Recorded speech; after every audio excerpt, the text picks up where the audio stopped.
Dear student, science टेनो संस्थान की ओर से आज की स्पीड है 80 की, 80 वर्ड पर मिनट। तो लिखिए।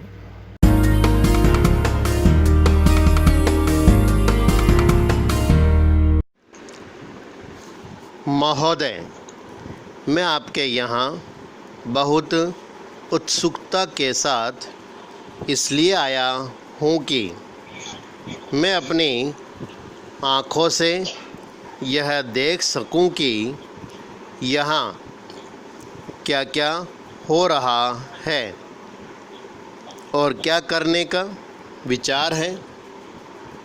स्वागताध्यक्ष जी ने अपने भाषण में अभी दिग्दर्शन कराया कि यहाँ क्या तो आप करने जा रहे हैं, क्या क्या सरकार की ओर से किया जा रहा है और किन चीज़ों की कमी है। मैं इन सब चीज़ों के संबंध में केवल इतना ही कह सकता हूँ कि जहाँ तक मुझे मालूम है, आपकी राज्य सरकार और केंद्रीय सरकार दोनों इस बात के लिए तत्पर हैं कि आदिवासियों की उन्नति के लिए यथेष्ट और प्रत्येक संभव प्रयत्न किए जाएं। जिस समय भारत स्वतंत्र हुआ और हमको स्वतंत्र संविधान बनाने का अवसर मिला, तो हमने उस संविधान में इस बात का ध्यान रखा कि जो पिछड़े हुए लोग हैं उनको आगे बढ़ाना और दूसरों के समान स्तर पर ला देना हमारा पहला कर्तव्य है। इसीलिए संविधान में कुछ ऐसी विशेष धाराएं रखी गईं जिनके अनुसार पिछड़े हुए लोगों को आगे बढ़ाने का भार हमारे ऊपर आया।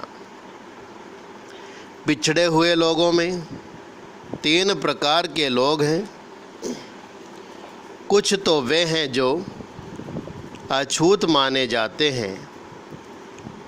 अस्पृश्यता दूर करने के लिए महात्मा गांधी ने इतना बड़ा प्रयत्न किया और आज ईश्वर की दया से वह बहुत सीमा तक कम होती भी जा रही है और आशा की जाती है कि दूर हो जाएगी।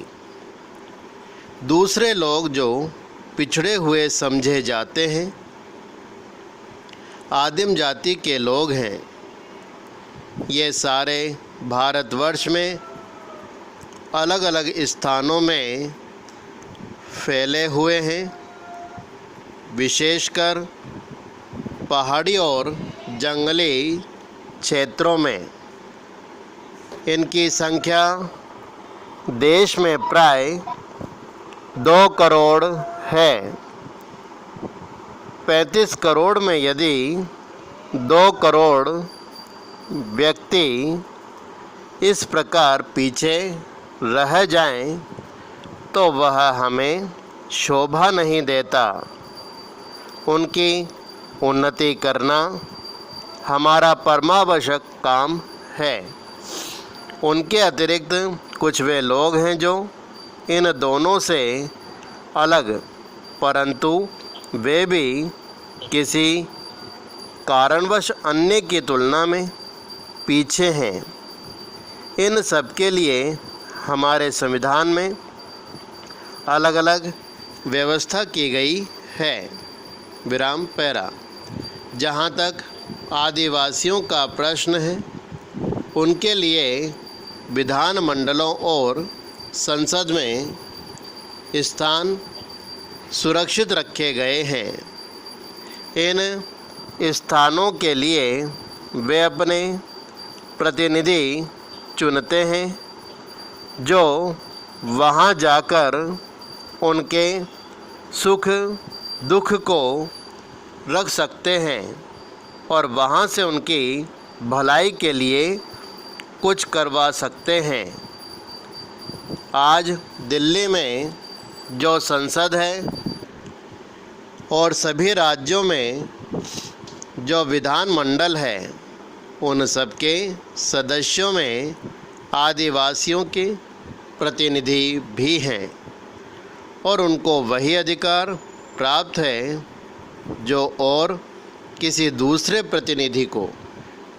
इसके अतिरिक्त आदिवासियों के संबंध में, विशेषकर असम में जहां उनकी संख्या बहुत अधिक है और जो अन्य स्थानों के आदिवासियों से कुछ भिन्न भी हैं, उनको कुछ विशेष सुविधाएं दी गई हैं। अन्य स्थानों में जैसी यहाँ स्थिति है, उस स्थिति के अनुसार प्रबंध करने के लिए मैं समझता हूँ कि आदेश दे दिए गए हैं। पूर्ण विराम।